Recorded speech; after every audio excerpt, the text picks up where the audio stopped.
A historic announcement sending political shockwaves around the nation. KTVU political reporter Greg Lee here in studio. And Greg, this creates uncertainty, but also energy here for the Democrats. Yeah, Mike, Janet, good evening. Democrats will need to move quickly, putting forth a process to determine who will replace President Biden atop the ticket.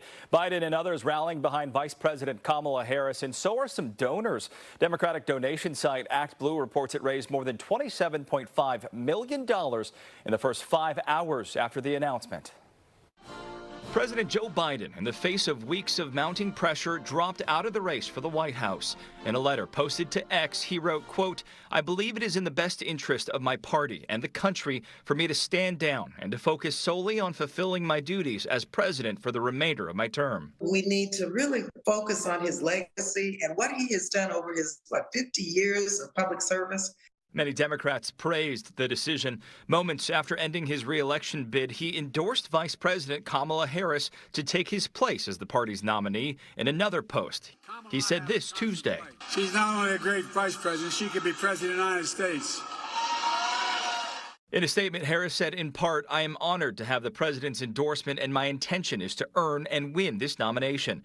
Former President Trump responded to the news on Truth Social, writing, "Crooked Joe Biden was not fit to run for president and is certainly not fit to serve and never was." A Trump super PAC wasted no time releasing an attack ad against Harris. They created this mess. They know Kamala owns this failed record.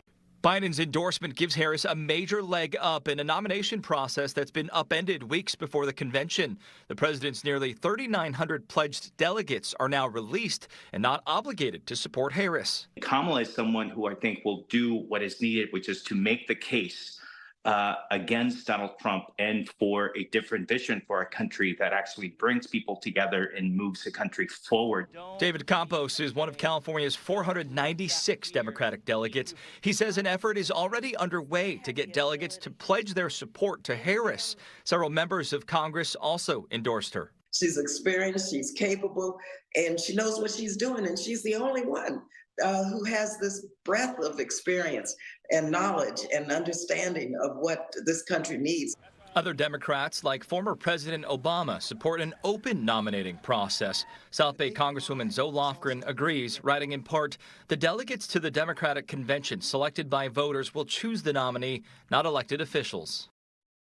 The question is, will anyone challenge VP Harris? Again, this is a condensed timeline. Democrats currently scheduled to hold a virtual roll call as early as August 1st that they want wrapped up by August 7th. We should also point out, if Harris is the nominee, she would likely have immediate access to the millions of dollars raised by the Biden campaign because she was already on the registration statement. Obviously, money is a big part of running for office, and that could be a big boon for her. And right now, we know the vice president working the phones. When do you expect to see her in front of a camera? I think she lays low. President Biden said he would address the American people about this decision. I think she lets him do that, and then we will see her get full-blown into candidacy move.